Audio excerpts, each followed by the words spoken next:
Necesito que escuches con mucha atención lo que estoy a punto de contarte, porque lo que me sucedió no debería ser posible. Desafía todo lo que sabemos sobre la vida, la muerte y las personas que creemos entender.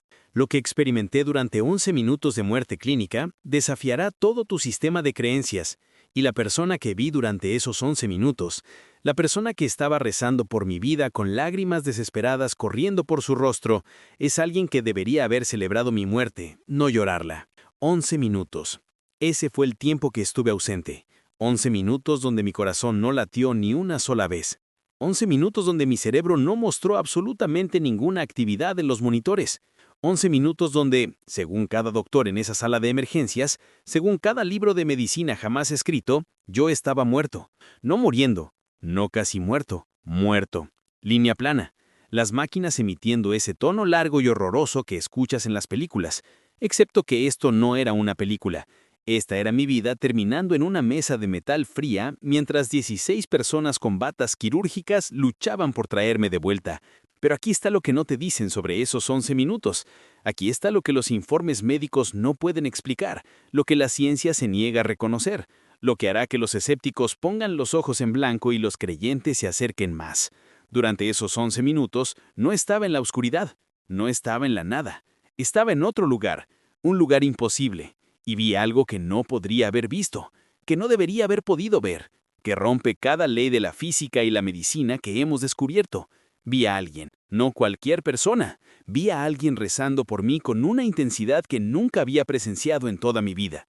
Sus manos estaban apretadas tan fuerte que sus nudillos estaban blancos, sus ojos estaban cerrados con fuerza, y lágrimas, lágrimas reales, caían por su rostro mientras le rogaba a Dios, le rogaba al universo, le rogaba a cualquier poder que exista más allá de este mundo que me trajera de vuelta, que me diera otra oportunidad, que me dejara vivir. Y cuando te diga quién era esta persona, no me creerás.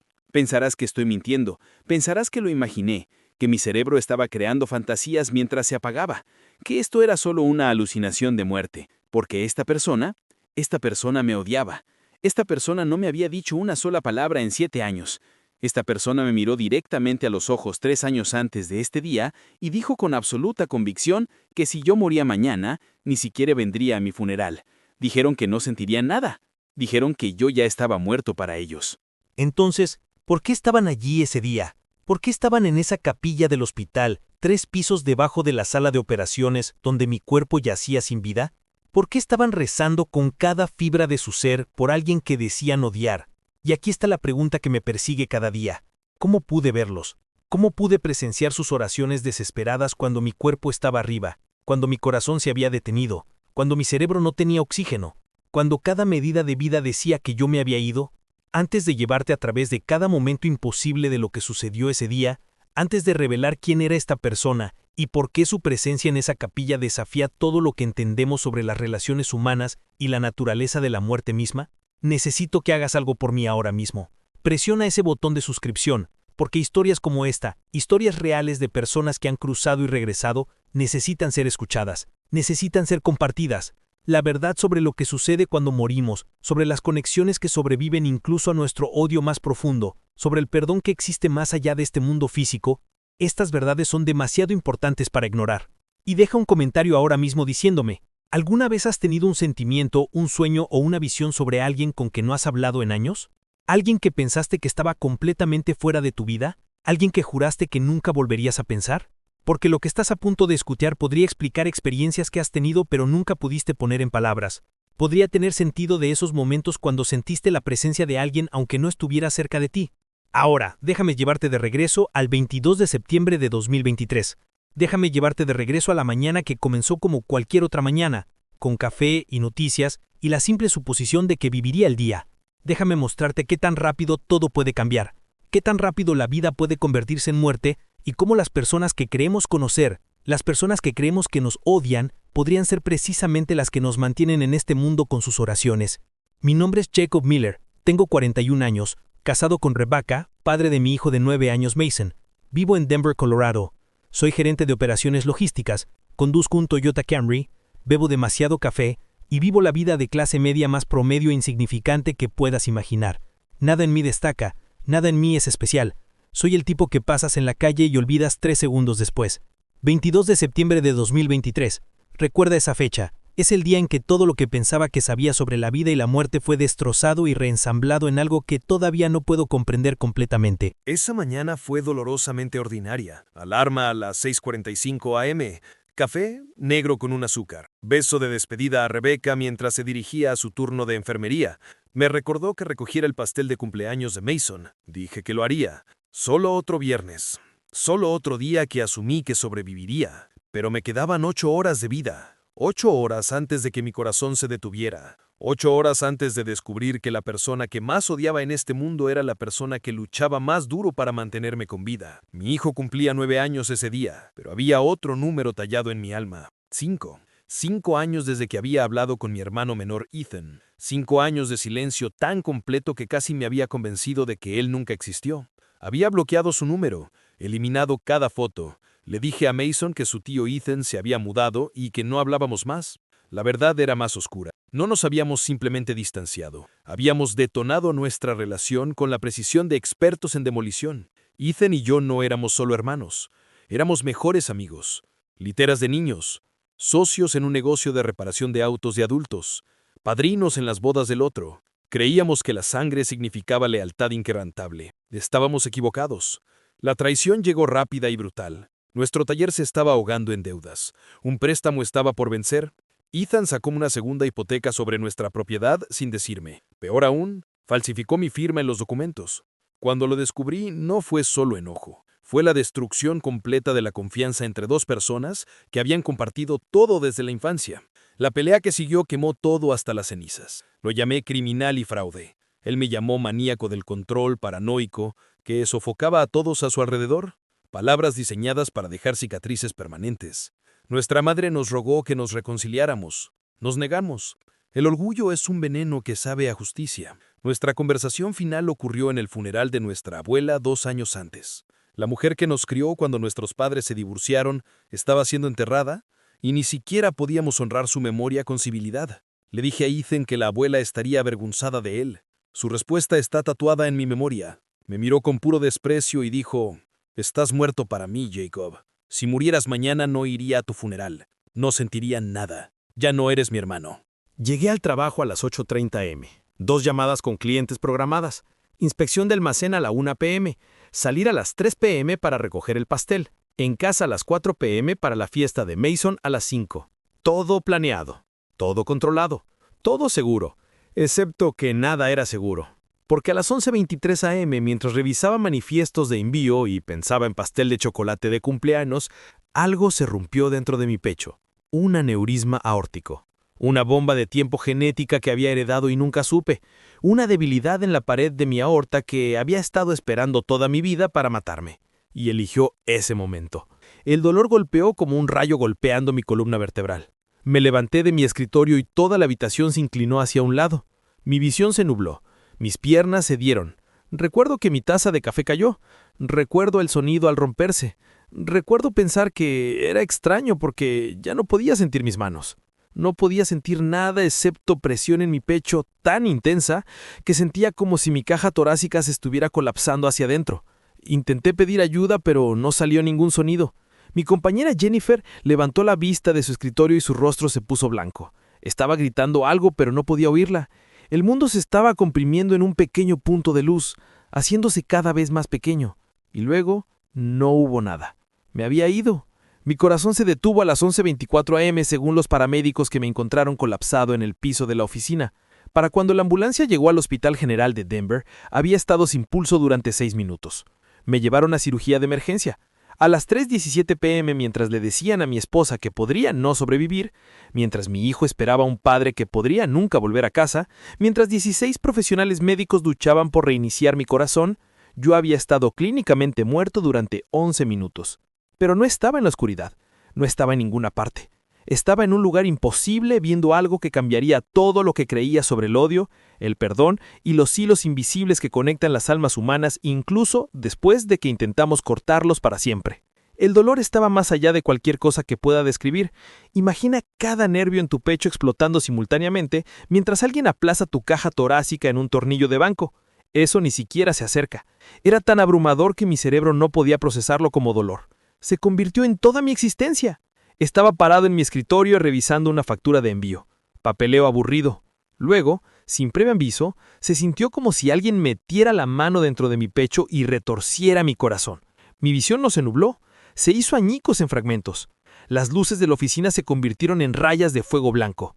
Mi taza de café se resbaló de mi mano y la vi caer en cámara lenta, aunque todo estaba sucediendo en segundos. Mis rodillas cedieron. Intenté agarrarme del escritorio, pero mis manos no cooperaban. Golpeé el suelo con fuerza, pero no pude sentir el impacto.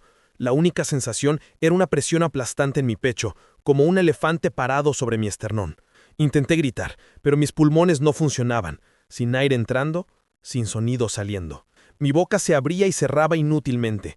Jennifer, mi compañera 3 escritorios más allá, levantó la vista al sonido de la cerámica rompiéndose. Nuestros ojos se encontraron. Vi su rostro transformarse de curiosidad a horror puro. Empezó a gritar, pero no podía oírla correctamente. Todo sonaba bajo el agua, amortiguado, mal. Corrió hacia mí, cayó de rodillas, sacudió a mis hombros. Podía ver sus labios moverse, lágrimas formándose en sus ojos, pero no podía responder. Estaba atrapado dentro de un cuerpo que había dejado de obedecer órdenes. El dolor en el pecho de repente se intensificó a un nivel imposible.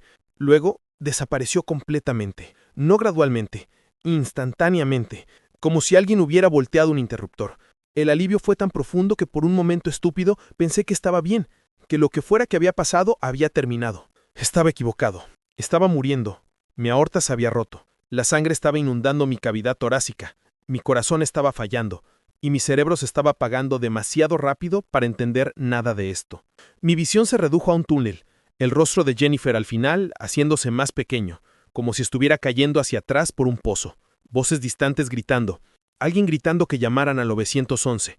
Quería responder, pero la conexión entre mi cerebro y mi cuerpo había sido cortada. El túnel se colapsó a un punto de luz. Luego, oscuridad. Oscuridad completa, total, absoluta. No la oscuridad de cerrar los ojos. Esta era la oscuridad de la no existencia. Sin vista, sin sonido, sin sensación, sin cuerpo.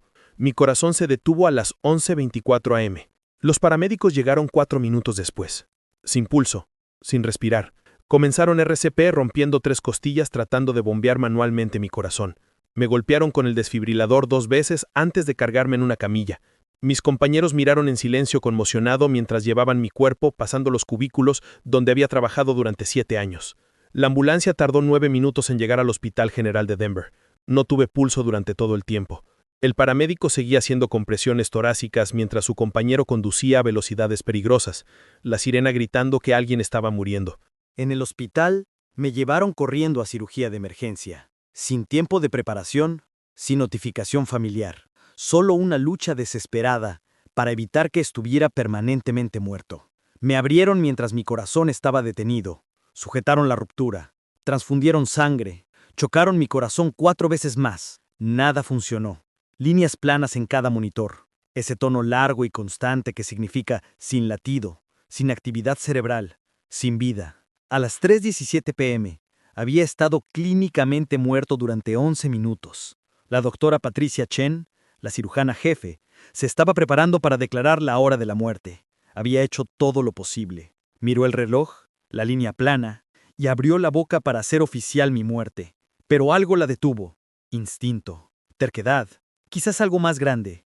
Decidió un intento más, un choque más, un intento más de reiniciar un corazón que había estado quieto durante 11 minutos, más tiempo del que la mayoría de los cerebros sobreviven sin daño catastrófico. Cargó el desfibrilador al máximo. Gritó que se apartaran. Todos retrocedieron. Presionó las paletas contra mi pecho y envió un voltaje masivo a través de mi cuerpo. Y en otro lugar, un lugar imposible, un lugar donde no tenía derecho a estar. Estaba viendo a mi hermano menor Ethan de rodillas en una capilla del hospital, 3 pisos debajo de la sala de operaciones, donde mi cadáver yacía abierto sobre una mesa. Sus manos estaban apretadas tan fuerte que sus nudillos estaban blancos como huesos.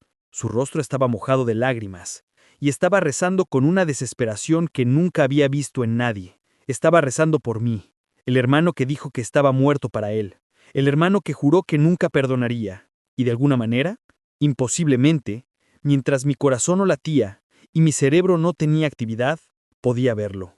Podía escuchar cada palabra de su oración. y lo que dijo en esa capilla cambiaría todo lo que pensaba que entendía sobre el amor, el odio y las conexiones que sobreviven incluso a la muerte misma.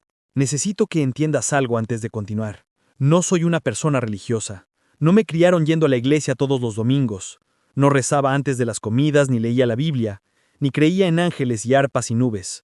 Creía en lo que podía ver, tocar y probar. Creía en la ciencia, en la medicina, en el mundo físico, la idea de una vida después de la muerte, de almas, de conciencia existiendo fuera del cuerpo. Todo eso era un cuento de hadas para mí. Historias que nos contamos porque estamos aterrorizados de la verdad de que la muerte es solo el final, solo luces apagadas, solo nada. Así que cuando te digo lo que pasó después, entiende que te lo estoy diciendo como alguien que se habría reído de esta historia si alguien más me la hubiera contado hace un año. La habría descartado como una alucinación, como química cerebral funcionando mal, como privación de oxígeno creando falsos recuerdos. Habría tenido una docena de explicaciones racionales listas. Pero yo estuve allí. Y lo que experimenté fue más real que cualquier cosa que haya experimentado en toda mi vida. La oscuridad no duró. Eso es lo primero que necesitas saber. Un momento estaba en la nada absoluta, sin pensamientos, sin conciencia, sin existencia. Al momento siguiente, estaba consciente de nuevo, pero no en mi cuerpo. No tenía cuerpo. O más bien, tenía algo que se sentía como un cuerpo, pero no era físico.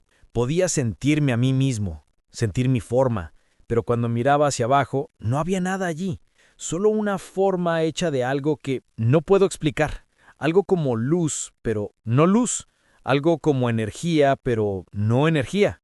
Estaba parado en algún lugar, no exactamente un lugar, no había suelo debajo de mí, pero no estaba cayendo, no había cielo sobre mí, pero no estaba encerrado. Era como existir en un espacio que seguía reglas completamente diferentes al universo físico. Lo más cercano que puedo describir es estar dentro de un vasto océano de luz cálida, excepto que la luz tenía sustancia, tenía presencia, tenía algo casi vivo, y no estaba solo.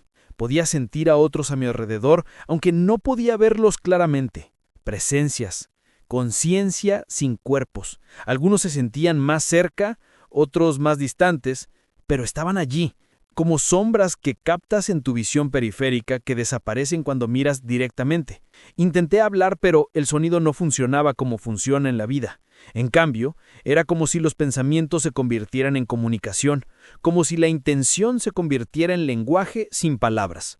Debería haber estado aterrorizado, debería haber estado en pánico. Pero en cambio, sentía este sentido abrumador de paz que no existe en el mundo de los vivos. Toda la ansiedad, todo el estrés, toda la ira y el resentimiento y los rencores que había llevado durante años simplemente se habían ido. Se sentían pesados e inútiles y pequeños, como llevar rocas sin razón, y de repente darte cuenta de que podías simplemente soltarlas. Luego sentí un tirón, no físico, pero inconfundible, como una corriente en el agua. Como gravedad, pero no gravedad, atrayéndome en una dirección específica. No resistí. No podría haberlo resistido aunque quisiera. Me moví a través de este espacio, este no lugar. Y mientras me movía, las cosas comenzaron a tomar forma a mi alrededor. La luz cambió, formó límites, creó la sugerencia de paredes y pisos sin ser realmente sólida. Estaba en lo que parecía un corredor, excepto que las paredes eran translúcidas y fluían como si estuvieran hechas de vidrio líquido, y a través de esas paredes podía ver cosas, momentos, recuerdos, pero no solo mis recuerdos, los recuerdos de otras personas, vidas desarrollándose en fragmentos, en desglances, escenas de existencia sucediendo simultáneamente. Vi a una mujer que no reconocía dando a luz, llorando de alegría y dolor. Vi a un anciano muriendo pacíficamente mientras dormía, una sonrisa en su rostro. Vi a un niño dando sus primeros pasos. Vi a una pareja peleando, palabras que nunca podrían retractarse siendo arrojadas como armas. Cada experiencia humana sucediendo a la vez, en capas una sobre otra, millones de vidas existiendo todas en el mismo momento eterno. Y entendí algo entonces que todavía lucho por poner en palabras. El tiempo no funciona de la manera en que pensamos. Pasado, presente, futuro, no son una línea. Están sucediendo simultáneamente. Solo lo experimentamos como una línea porque nuestros cerebros físicos no pueden procesar la realidad de ninguna otra manera. pero sin un cerebro, sin un cuerpo, podía verlo todo a la vez. Era hermoso y aterrador y tan más allá de la comprensión humana que mi conciencia apenas podía aferrarse a ello.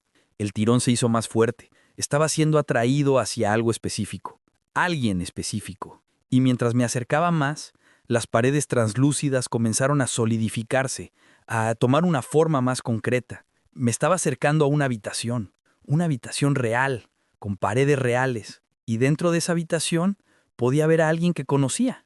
Mi corazón, o lo que pasaba por un corazón en esta forma que ahora habitaba, se apretó con reconocimiento. Era imposible. No podía ser él. No aquí, no ahora, no rezando por mí.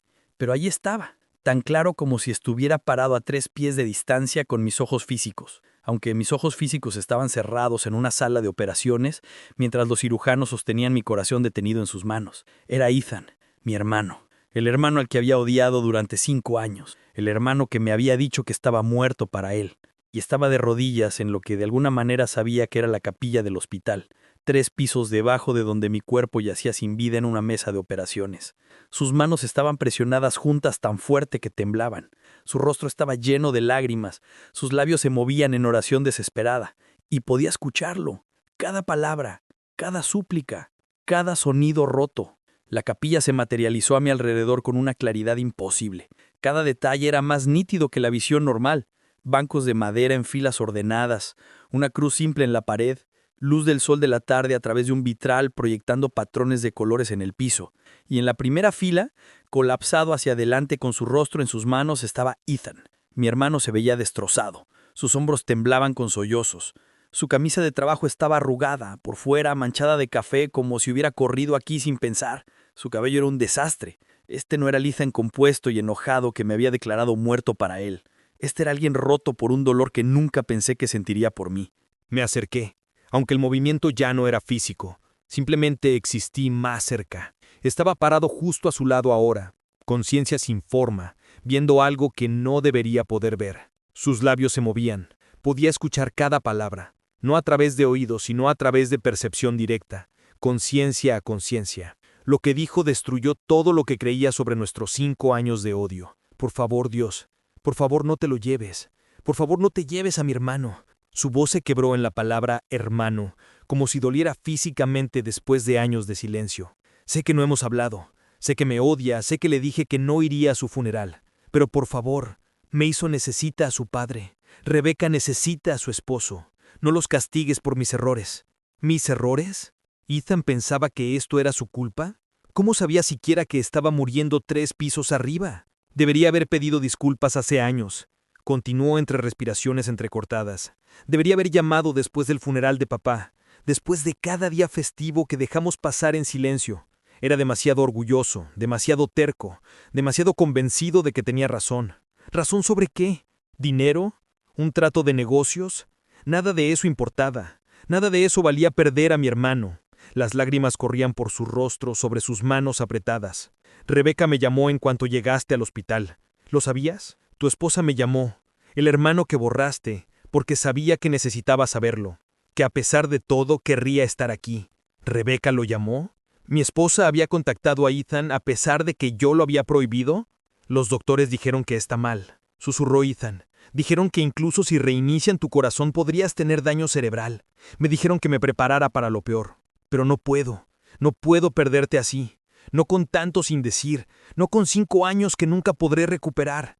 Miró hacia la cruz con intensidad desesperada. Lo perdono por todo, cada acusación, cada insulto, cada palabra, todo. Solo déjalo vivir el tiempo suficiente para que le diga que lo siento, que estaba equivocado, que falsificar su firma fue traición, que destruí algo sagrado porque tenía miedo y estaba desesperado.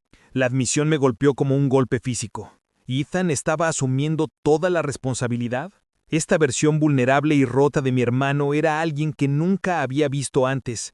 No me importa si nunca me perdona cuando despierte, dijo, voz cruda. No me importa si todavía me odia. Solo necesito que despierte. Necesito que viva. Necesito que vea a Mason crecer. Por favor, cambiaré cualquier cosa. Toma cualquier cosa de mí. Solo deja que mi hermano viva. Algo estaba construyendo en esa capilla, una fuerza que podía sentir aún sin cuerpo. El aire mismo parecía cargado de poder. La oración de Ethan no eran solo palabras desvaneciéndose en la nada. Estaba creando algo, conectándose con algo inmenso. Entonces lo sentí, un tirón, más fuerte que cualquier cosa anterior, absolutamente innegable. Estaba siendo atraído de vuelta, no lejos de la capilla sino hacia mi cuerpo, hacia la sala de operaciones, hacia la vida. La luz a mi alrededor se intensificó hasta ser casi cegadora. La voz de Ethan se volvió distante, como si estuviera siendo jalado a una velocidad increíble. Pero antes de que la capilla se disolviera completamente, antes de que todo terminara, vi una última cosa imposible. Ethan levantó la cabeza y miró directamente a donde yo estaba parado. Sus ojos se abrieron con sorpresa. Por solo una fracción de segundo me vio. No con ojos físicos, sino con algo más profundo. El reconocimiento brilló en su rostro. Sus labios formaron mi nombre en silencio. Luego, todo explotó en luz blanca y escuché un trueno cuando el desfibrilador envió voltaje máximo a través de mi pecho, forzando mi corazón a latir de nuevo. Déjame asegurarme de que entiendas lo que acaba de pasar. La persona rezando por mí, con lágrimas desesperadas, no era un amigo o compañero de trabajo. Era Ethan, mi hermano menor. El hombre que había borrado de mi vida durante 5 años. El hombre que me dijo en el funeral de nuestra abuela que estaba muerto para él, que si yo moría no derramaría una lágrima ni vendría a mi funeral. Ese hombre estaba de rodillas rogándole a Dios que salvara mi vida. ¿Entiendes qué tan imposible es eso? No estábamos solo distanciados, éramos enemigos. Habíamos convertido en armas nuestro conocimiento del otro para infligir el máximo daño. Habíamos dicho cosas imperdonables.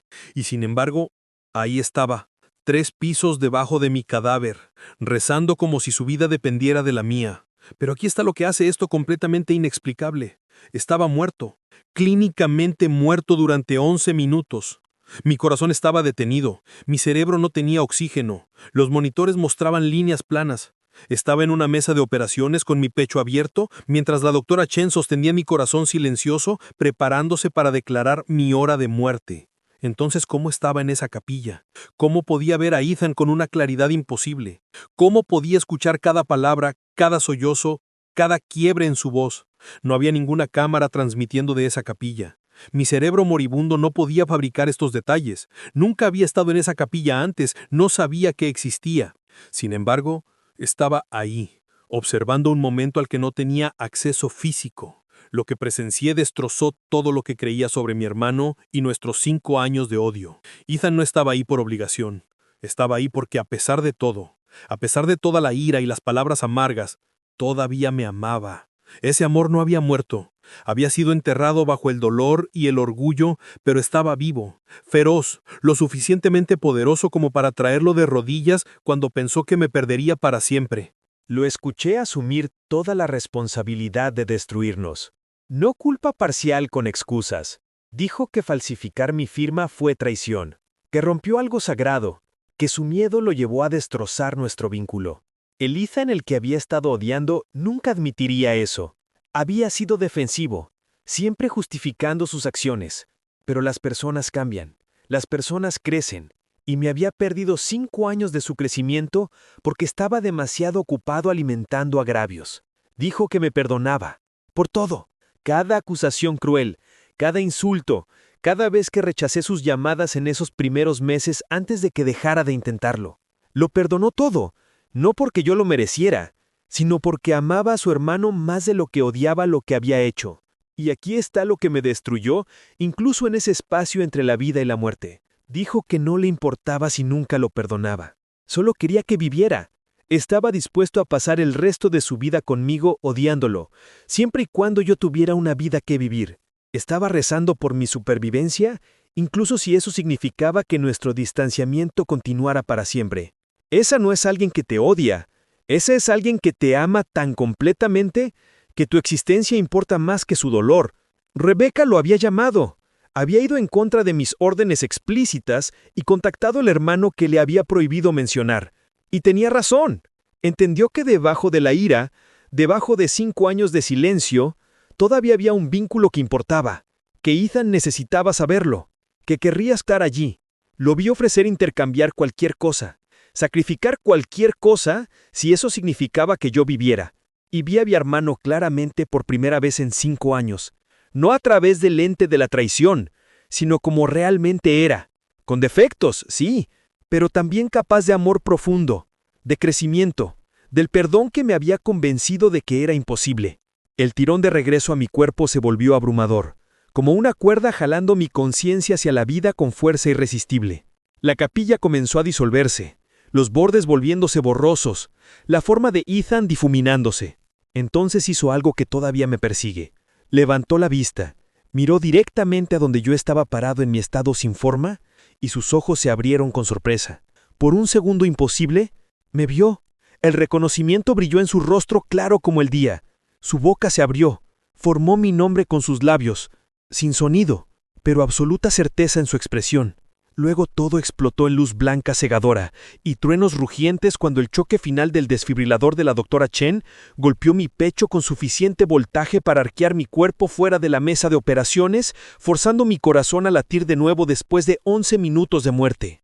Antes de que la luz blanca lo consumiera todo, antes de regresar a mi cuerpo, experimenté algo más, algo que no le he contado a nadie, porque suena imposible, pero sucedió, y lo que aprendí cambió como veo todo.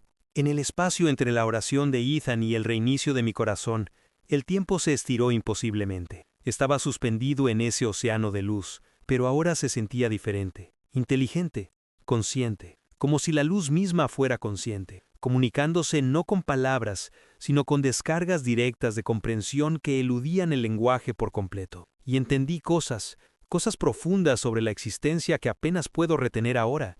Entendí que cada acción se propaga hacia afuera de maneras que no podemos comprender.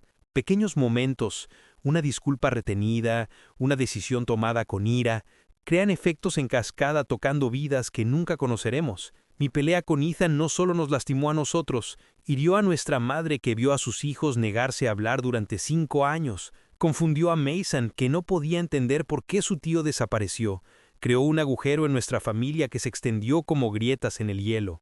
Entendí que el perdón no es para la otra persona, es para liberarte a ti mismo. Cada día que pasé odiando a Ethan, llevé un peso que no servía para nada excepto hacerme más pesado. La ira que alimenté tan cuidadosamente me estaba envenenando desde adentro. No a él, a mí. Él había seguido adelante, crecido, cambiado.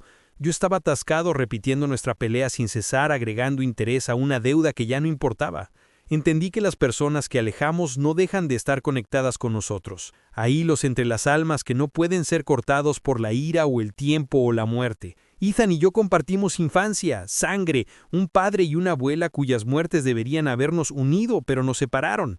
Esas conexiones no desaparecen porque decidamos que hemos terminado. Se estiran, pero no se rompen. Entendí que el orgullo es lo más caro que poseemos. Cuesta relaciones, paz, tiempo que nunca podemos recuperar. Mi orgullo decía que disculparme primero significaba admitir que estaba equivocado y no podía soportar eso. El orgullo de Ethan probablemente decía lo mismo, así que ambos esperamos a que el otro se rompiera y 5 años desaparecieron. 5 años que podría haber conocido a mi hermano. 5 años que Mason podría haber tenido a su tío, desaparecidos para siempre porque éramos demasiado orgullosos para levantar el teléfono. Entendí algo sobre la muerte. No es el final que tememos, pero tampoco es un comienzo. Es transición a algo que no podemos comprender mientras estamos vivos, algo que hace que las preocupaciones de la vida física parezcan absurdamente pequeñas. El trato de negocios, el dinero, la firma falsificada, sin sentido desde esta perspectiva. Habíamos quemado nuestra hermandad sobre algo que no importaría una vez que ambos termináramos aquí permanentemente. Pero también entendí que la vida importa inmensamente. Cada momento en un cuerpo es precioso, porque es el único lugar donde ciertas experiencias existen. No puedes abrazar sin un cuerpo, no puedes saborear pastel de cumpleaños, no puedes sentir el viento o escuchar risas o ver atardeceres. Esas experiencias solo existen físicamente, y desperdiciamos ese tiempo limitado en ira y rencores. Me mostraron momentos de mi vida, experimentándolos de nuevo con comprensión completa de la perspectiva de todos simultáneamente. La pelea con Ethan, pero sintiendo su pánico cuando nuestro negocio falló, su desesperación por salvar lo que habíamos construido, su certeza de que entendería una vez que pasara la crisis. No me había traicionado para lastimarme, había tomado una decisión aterrorizada tratando de salvarnos a ambos, y yo había respondido destruyéndolo. Vi el funeral de papá a través de los ojos de Ethan. Sentí su esperanza de que el dolor pudiera cerrar nuestra brecha. Luego su devastación cuando usé la muerte de papá como munición. Sentí el momento en que su esperanza murió y se endureció en resignación de que nunca lo perdonaría. Vi a Rebecca llamando a Ethan desde el hospital, manos temblando, voz quebrándose mientras le decía que podría morir. Sentí su sorpresa, su prisa inmediata por llegar aquí, su terror de que llegaría demasiado tarde. Y se me dio una opción, no hablada pero entendida. Podía dejarme ir, continuar hacia lo que viniera después, sin dolor, allí, sin conflicto, sin ira. O podía regresar, de vuelta a un cuerpo roto que dolería terriblemente, de vuelta a una vida complicada y desordenada, de vuelta a enfrentar a mi hermano y todas las conversaciones difíciles que vendrían. Pensé en Mason esperando a su papá en su cumpleaños, en Rebecca que no merecía perder a su esposo, en la oración de Ethan, su súplica desesperada para que yo viviera, su disposición a pasar la vida sin perdón si eso significaba que yo tenía una vida.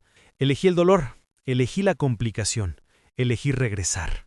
En el momento en que decidí, todo se aceleró. La luz se convirtió en un túnel, se convirtió en sensación rugiente y sonido. Fui jalado de vuelta a mi cuerpo con fuerza violenta, el terrible peso de la fisicalidad precipitándose hacia mí como un tren de carga. Lo último que experimenté fue una comprensión final. Esta segunda oportunidad no fue aleatoria. La oración de Ethan había creado algo, abierto una puerta que podría haber permanecido cerrada. El amor, amor desesperado y desinteresado, real, tiene un poder que no entendemos. Quizás su súplica rota llegó a algo que decidió que aún no había terminado. Luego, me estrellé de vuelta a mi cuerpo y descubrí lo que significa la agonía real. Dolor. Dolor inimaginable. Total. Consumidor. Eso fue lo primero cuando me estrellé de vuelta en mi cuerpo. No conciencia gradual. No despertar suave. Fue como ser arrojado de la paz a un edificio en llamas. Cada nervio en mi pecho gritó a la vez. Costillas destrozadas por RCP. Esternón abierto, aorta sujetada y cosida, y mi corazón, quieto durante 11 minutos, de repente latía de nuevo, bombeando sangre a través de un sistema que había estado muerto. Intenté gritar, pero había un tubo por mi garganta. No podía respirar por mi cuenta. Un ventilador forzaba aire en mis pulmones. Mis brazos estaban restringidos, visión borrosa, luces quirúrgicas quemando mis ojos. La paz de ese otro lugar se había ido, reemplazada por terror animal y agonía. Voces, urgentes y superpuestas. Ha vuelto. Tenemos ritmo sinusal, frecuencia cardíaca aumentando. Jacob, no luches contra el ventilador. Estás en cirugía. Estás a salvo. Pero estaba luchando, sacudiéndome contra las restricciones, contra el tubo, contra todo. Alarmas gritando, manos sujetándome, luego una aguja. Algo frío en mi UV. Sedación jalándome hacia abajo. No hacia esa luz pacífica. Solo oscuridad. Inconsciencia química. Cuando salí a la superficie de nuevo, habían pasado horas. El tubo todavía estaba ahí, pero ya no estaba luchando. Dolor atenuado a un rugido manejable por drogas. Habitación diferente ahora. Cuidados intensivos. Máquina rodeándome, pitando y monitoreando todo. Y sentada junto a mi cama, mano envuelta alrededor de la mía, estaba Rebecca, ojos rojos de llorar, cabello un desastre, misma ropa de esa mañana pero arrugada ahora. Se veía devastada. Cuando vio mis ojos abrirse, empezó a llorar de nuevo. Jacob, susurró, voz quebrada. Estás despierto. Dijeron que podrías no despertar, que habías estado sin oxígeno demasiado tiempo, que podría haber daño cerebral, pero estás aquí. Me conoces, ¿verdad? No podía hablar alrededor del tubo, pero apreté su mano. 3 veces. Nuestra señal. 3 apretones significaban te amo. Lo sintió y sollozó, presionando mi mano contra su mejilla. Mason está con mi mamá. No quería que te viera así, pero sabe que estás vivo. Te hizo una tarjeta. Quiere dártela cuando vuelvas a casa.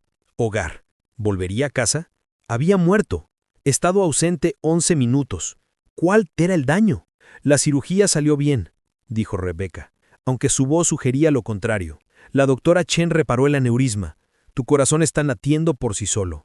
Todos tus órganos están funcionando. Las próximas 48 horas son críticas, pero lo lograste. Regresaste. Regresé porque elegí hacerlo, porque Ethan rezó, porque algo decidió que no había terminado. Ethan necesitaba saber si lo que vi era real, si había estado en esa capilla, si mi cerebro lo había fabricado todo. Hice un gesto de escritura desesperadamente. Rebecca agarró una pizarra, puso un marcador en mi mano débil. Garabaté 3 letras. E-T-H. Su rostro cambió. La sorpresa brilló en sus ojos. Miró hacia la puerta. Jacob, cuando colapsaste, cuando dijeron que probablemente no sobrevivirías, lo llamé. Sé que lo habías prohibido, pero tenía que hacerlo. Y lo dejó todo. Estaba a 2 horas de distancia y condujo aquí como un maníaco. Ha estado en la sala de espera durante 9 horas, negándose a irse, solo esperando saber si sobrevivirías. Mi monitor cardíaco empezó a pitar más rápido. Era real. Todo. Ethan había estado aquí. Había rezado. Realmente lo había visto mientras mi corazón estaba detenido 3 pisos arriba. ¿Quieres verlo?, preguntó Rebeca cuidadosamente. Sé que no han hablado en años. Sé que hay ira. Pero cuando llamé para decir que tu corazón reinició, se derrumbó llorando. Tu hermano te ama. Nunca dejó de hacerlo. Asentí frenéticamente. Sí, necesitaba verlo. Necesitaba decirle que había estado ahí en la capilla, que había escuchado todo, que entendía lo que había sido demasiado ciego para ver durante 5 años. Rebeca apretó mi mano, luego caminó hacia la puerta y habló en voz baja con alguien afuera. Pasó 1 minuto, 2. Mi corazón martillaba, el monitor reflejando mi ansiedad. ¿Qué diría? ¿Cómo podría explicar? ¿Me creería? Entonces, la puerta se abrió y mi hermano entró. 5 años de silencio, 5 años de odio, 5 años que desaparecieron en el momento en que nuestros ojos se encontraron. Ethan se veía destrozado, ojos hinchados, rostro pálido, manos temblando. Se detuvo justo dentro de la puerta como si no estuviera seguro de tener permiso para acercarse. Nos miramos el uno al otro a través de esa habitación de hospital, a través de 5 años de dolor, a través de todo lo que habíamos dicho y no podíamos retractar, y entonces hice lo único que importaba. Levanté mi mano, la que no estaba enredada en líneas I-B, y me extendí hacia él. Ethan cruzó esa habitación de hospital en 3 pasos y agarró mi mano como si fuera a desaparecer si no se aferrara lo suficientemente fuerte. Su rostro se derrumbó. Las lágrimas fluyeron antes de que pudiera decir una sola palabra. 5 años de ira destrozados en ese momento, porque cuando casi pierdes a alguien para siempre, todo el orgullo y los rencores se convierten en polvo. Lo siento, se ahogó entre sollozos. Jacob, lo siento mucho, por todo, por la firma, por el negocio, por todo. Estaba equivocado y he querido decírtelo durante 5 años, pero era demasiado cobarde. No podía hablar alrededor del ventilador, pero apreté su mano fuerte y sacudí mi cabeza. Agarré la pizarra y garabaté. Estuve ahí. Ethan miró confundido. ¿Dónde? Escribí más, mano temblando. Capilla. Te vi. Te escuché rezando. Su rostro se puso blanco. ¡Eso es imposible! Estabas muerto. ¿Cómo podrías? Se detuvo, algo amaneciendo en sus ojos. Cuando estaba rezando, justo antes de que la enfermera viniera, sentí algo. Miré hacia arriba y juro que te vi parado allí. Solo por 1 segundo. Pensé que estaba perdiendo la cabeza, pero realmente estabas allí, ¿verdad? Asentí, lágrimas corriendo. Escribí de nuevo. Escuché todo. Me perdonaste. Dijiste que cambiarías cualquier cosa para que yo viviera.